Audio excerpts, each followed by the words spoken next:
Girls here. Thanks for coming on today's episode. This week, like every week, I'll be talking about natural living and healthy tips that will get you to rethink how you live and what products or habits you can easily change to better your life. So let's get started. Hey everyone, and welcome to another week of Urban Wisdom. Well, this week we are going to be talking about calcium, health benefits, deficiency, foods, and supplements, all having to do with calcium. So to begin, let's break down what calcium is and why your body needs it. Calcium is a chemical element with the symbol Ca. It is the most plentiful metal and the fifth most abundant element in the human body. As electrolytes, calcium ions play a vital role in organisms and cells, psychological and biochemical processes. In short, calcium is good for your cells and bones and is crucial in maintaining the immune system. Now, calcium deficiencies. There are many groups at risk of calcium deficiencies, in particular the elderly. Bones become brittle in old age because your body takes what it needs from calcium out of your bones. Checking with your general, homeopathic, or natural doctor is a smart move if you think you are deficient or just want to know where your calcium numbers are. So, what are some of the benefits of calcium?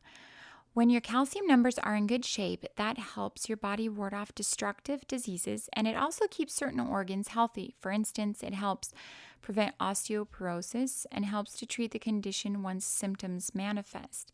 Prevents cancer, useful in the treatment of high blood pressure, prevents heart disease, useful in treating arthritis, helps to keep skin healthy, alleviates leg cramps, encourages regular beating of the heart, soothes insomnia, helps the body to metabolize iron, necessary for nerve impulse, transmission, and muscular function. So, what are some high calcium food sources that you can eat to get your calcium naturally? Well, if you're looking to increase it through the food, the best sources are milk, beans, nuts, tofu, salmon, cheese, yogurt, dairy produce, leafy green vegetables, tinned fish, eggs, and hard tap water. Now, how much should a person take? Well, 1,000 milligrams per day is recommended when you are taking calcium in a supplement form. However, more calcium is needed for women who are in their childbearing years, breastfeeding, or have just gone through menopause. Now, how much is too much? Well, a person should not go over 2,000 milligrams per day. If you do, it may cause deposits like calcium deposits in the kidneys.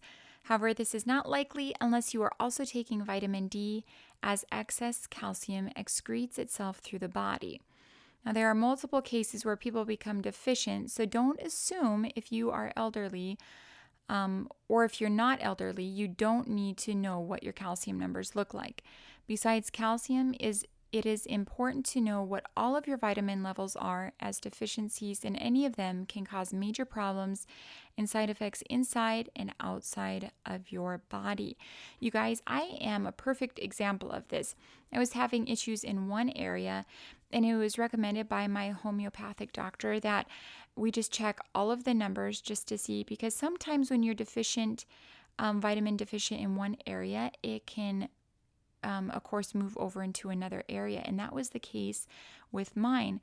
I was deficient in one of the vitamins, which, you try to take everything naturally through food, but sometimes your body does need some extra help. In my case, I need a lot of calcium just because in my family, we just have some really brittle bones. So that's something for me in particular I need. And so that might be your case as well.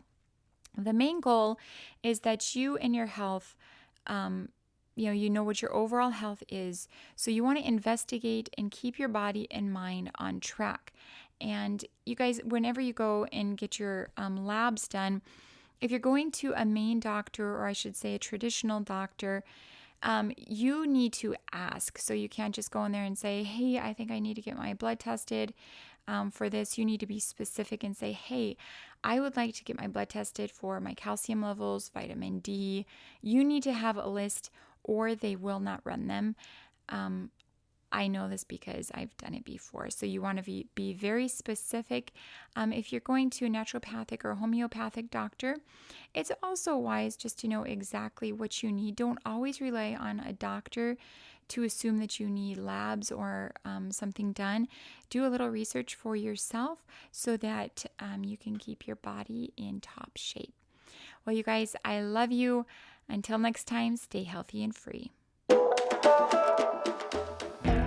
Thanks for listening to today's episode of Urban Wisdom and Natural Living. Tune in next week where I'll broadcast live every Monday morning at 8 a.m. If you miss it live, hold those tears and head on over to my blog, which is heatherearles.com. That's Heather, EARLES.com. There you can have 24/7 access or right here on iTunes. If you want to follow me on social media, you'll find me on Twitter, Facebook, Instagram, LinkedIn, and Pinterest. Have a healthy week.